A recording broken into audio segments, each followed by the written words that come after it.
बिस्मिल्लाहिर्रहमानिर्रहीम अस्सलामु अलैकुम रहमतुल्लाह। अमेरिकी सदर डोनाल्ड ट्रंप के इक़्तिदार में आने में या हलफ उठाने में तकरीबन अब हफ्ता 10 दिन रह गए। अब इससे ज़्यादा नहीं है और ये जो दिन आने वाले हैं ये पाकिस्तान में हुकूमत के ऊपर बहुत भारी साबित हो रहे हैं, बहुत भारी वक्त के साथ साथ, और उनके ऊपर भारी पड़ते जा रहे हैं, उनके ऊपर भारी होते जा रहे हैं। लेकिन अब ये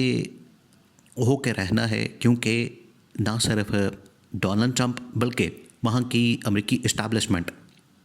वो इस बात के ऊपर वन पेज पर है, वो वन पेज के ऊपर है कि हमने चीज़ों को आगे बढ़ाना है और इमरान खान के साथ ताल्लुकात को बनाना है, इमरान खान की रिहाई को यकीनी बनाना है। और हमने इस सिलसिले में किसी की बात नहीं सुननी, किसी की बात नहीं सुननी। ये उन्होंने बहुत अहम तरीन फ़ैसला किया। और यहाँ के हुकूमत वाले जो मोहम्मद बिन सलमान के ज़रिए से या किसी भी और सोर्स के ज़रिए से अमेरिकी इस्टेब्लिशमेंट को और वहाँ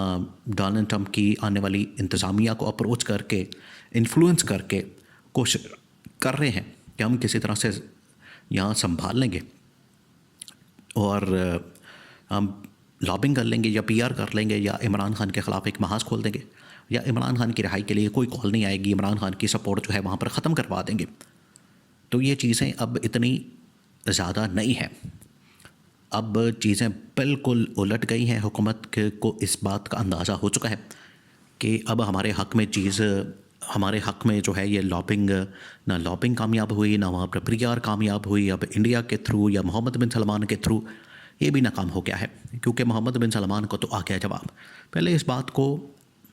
देखें, ये सबसे अहम तरीन मामला है कि डोनाल्ड ट्रंप अमेरिकी इस्टेब्लिशमेंट को हरा के आ रहा है और इमरान खान ने भी यही किया था। तो दोनों के अंदर एक चीज़ कॉमन है कि जो डीप स्टेट होती है या इस्टेब्लिशमेंट होती है वो किस तरीके से चीज़ों को मैनेज करती है। पाकिस्तान के अंदर भी, अमेरिका के अंदर भी, दुनिया भर में जहाँ जहाँ डीप स्टेट या इस्टेब्लिशमेंट काम करती है वो आखिरकार चीज़ों को मैनेज करते हैं। अमेरिका के अंदर ये होता है कि अवाम की ताकत और वहाँ की जमहूरियत इतनी मजबूत और ताकतवर है कि अगर डोनाल्ड ट्रंप के ख़िलाफ़ महाज खोला हुआ था वहाँ की इस्टेब्लिशमेंट ने, तो वो डोनाल्ड ट्रंप को नहीं रोक सके। डोनाल्ड ट्रंप ने अगर वोट हासिल कर लिए तो फिर डोनाल्ड ट्रंप सदर बन गया। लेकिन पाकिस्तान में थोड़ा सा ये हो जाता है कि पाकिस्तान में पिछले 75 साल से इस्टेब्लिशमेंट कंट्रोल करती है, इस्टेब्लिशमेंट चीज़ों को अपने हाथ में रखती है। और 8 फरवरी के जो इंतखाबात थे वो अगर इन्होंने, इमरान खान ने जीत भी लिए, फिर भी इन्होंने ये जाली फॉर्म 47 की हुकूमत जो है ला के बिठा दी, इस मुल्क के ऊपर मसलत कर दी, इनको ला के बिठा दिया। तो ये इस चीज़ का सबूत है कि अमेरिका के अंदर जो इस्टेब्लिशमेंट को डोनाल्ड ट्रंप हरा के आ रहा है, तो यहाँ की इस्टेब्लिशमेंट अगर वहाँ पर अप्रोच करके डोनाल्ड ट्रंप को इन्फ्लुएंस करने की कोशिश करती है तो ये नहीं हो सकता, या यहाँ की गवर्नमेंट कि अमेरिकी इस्टेब्लिशमेंट के थ्रू जो है वो डोनाल्ड ट्रंप को हम किसी तरह से कायल कर लें। तो डोनाल्ड ट्रंप ने तो पहले ही अमेरिकी इस्टेब्लिशमेंट को हराया, तो डोनाल्ड ट्रंप को अमेरिकी इस्टेब्लिशमेंट ने कंट्रोल कर सकती है, ना डोनाल्ड ट्रंप को कोई और कंट्रोल कर सकता है, ना मोहम्मद बिन सलमान और ना इंडिया। यही एक सबसे बड़ी कॉमन एक चीज़ है दोनों के दरमियान, डोनाल्ड ट्रंप के दरमियान और इमरान खान के दरमियान, कि इमरान खान और डोनाल्ड ट्रंप इस बात के ऊपर मुत्तफ़िक़ हैं, इस बात के ऊपर आ गए हैं कि दोनों ने अवाम की ताकत से, अवाम की सपोर्ट से, अवाम की हिमायत से दोनों ने हराया है इस्टेब्लिशमेंट को। और जितने सियासतदान हैं डोनाल्ड ट्रंप के मुकाबले में भी और इमरान खान के मुकाबले में, तो इस वजह से ये उसके एडवाइज़र ने, जो उसका स्पेशल एडवाइज़र तैनात किया गया है डोनाल्ड ट्रंप की जानिब से, उसने भी ये बात की, उसने भी ये कहा कि जिस तरीके से इमरान खान ने डोनाल्ड ट्रंप को, जिस तरीके से इमरान खान ने इस्टेब्लिशमेंट को शिकस्त दी, बिल्कुल उसी तरीके से डोनाल्ड ट्रंप ने भी यहाँ की इस्टेब्लिशमेंट को शिकस्त दी। लेकिन इमरान खान को ताकत नहीं मिली और इमरान खान को पावर नहीं मिली, हुकूमत नहीं मिली यहाँ पर, क्योंकि जमहूरियत बड़ी मजबूत है। इस वजह से यहाँ पर डोनाल्ड ट्रंप इक़्तिदार में आ गया। ये उसने ख़ुद इस तरह का कंपैरिजन एक ड्रॉ किया, ये ख़ुद उसने इस तरह की बात की और उसने बता दिया कि जो ये चीज़ें हैं इस वक्त इमरान खान और डोनाल्ड ट्रंप के दरमियान वो बड़ी कॉमन है। और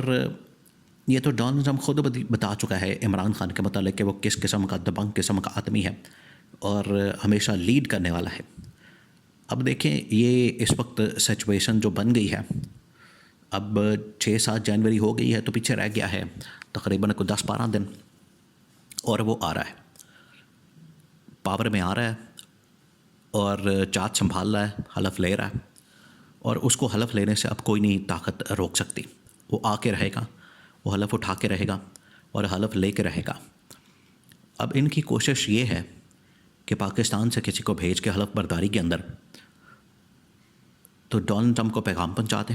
इमरान खान के ख़िलाफ़। अब यहाँ पर असल में ताकतवर इदारे, ताकतवर हल्के, यहाँ की इस्टेब्लिशमेंट ये प्लान कर रही है कि अगर हमें शहबाज शरीफ की कुर्बानी देनी पड़े और इमरान खान को रिहा करना पड़े तो फिर हम कर देंगे, क्योंकि इस्टेब्लिशमेंट को इस बात का पता है कि पिछले 75-77 सालों से जो फ़ौज का जो राब्ता है वो बड़ा मजबूत रहता है। और ये जनरल ज़ियाउल हक के दौर से आप देख लें, फिर उसके बाद जनरल मुशर्रफ, इनके जितने दौर हैं, अतबार हैं, टाइम है, ये टाइम पीरियड है, इसमें अगर आप देखेंगे तो फ़ौज ने अफ़गानिस्तान के मामले के अंदर भी पहले जनरल ज़िया के ज़माने में पाकिस्तान के सपोर्ट के साथ वहाँ की फ़ौज ने यहाँ पर ऑपरेट किया, और बाद में भी जनरल मुशर्रफ के दौर में भी। और इमरान खान का मौक़िफ़ ये था कि अमेरिका की फ़ौज गलत कर रही है, अमेरिका की फ़ौज को ऐसा नहीं करना चाहिए। और इमरान खान ने उस वक्त बात की थी जब पूरी दुनिया के अंदर अमेरिका एक ताकतवर मुल्क के तौर पर, सदर के तौर पर, फ़ौज के तौर पर ऑपरेट कर रहा था, जंगें खोल रहा था, महाज खोल रहा था। उस वक्त इमरान खान ने उसको टक्कर दी और इमरान खान ने उस वक्त उनके ख़िलाफ़ बयान दिया, जो आज तक ये आज के सियासतदान नहीं कर सकते, उस वक्त तो करना तो दूर की बात है। आज कोई ज़रदारी ख़ानदान से, शरीफ ख़ानदान से इतनी हिम्मत नहीं है कि यहाँ की यूएस की एम्बेसी को भी कोई बात कर सकें या अमेरिका के ख़िलाफ़ कोई लफ्ज़ कह सकें। ये तो खुद कहते थे कि अमेरिका के वेंटिलेटर पर हम लगे हैं, अमेरिका हमें चला रहा है, अमेरिका की वजह से ही तो हम चल रहे हैं, अगर अमेरिका बीच में से निकल गया तो हम बिल्कुल ज़ीरो हो जाएंगे। ये तो खुद कहते थे, और आज कह रहे हैं कि अमेरिका मुदाखलत ना करे। तो अमेरिका मुदाखलत नहीं कर रहा, अमेरिका नोटिस ले रहा है, और जो नोटिस वो ले रहा है वो अब ह्यूमन राइट्स की वायलेशंस के ऊपर लेगा और वो बात करेगा, और वो चीज़ों को इसी तरह से उनकी जानिब से होती है। किसी मुल्क के अंदर अगर ह्यूमन राइट्स की वायलेशंस होती हैं तो वो ज़रूर उसका नोटिस लेते हैं। लेकिन अमेरिकी इस्टेब्लिशमेंट और ट्रंप की पॉलिसी बन चुकी है कि इमरान खान की रिहाई के लिए हमें कॉल करनी पड़ेगी पहले दिन आके, और रिहा करवाना पड़ेगा।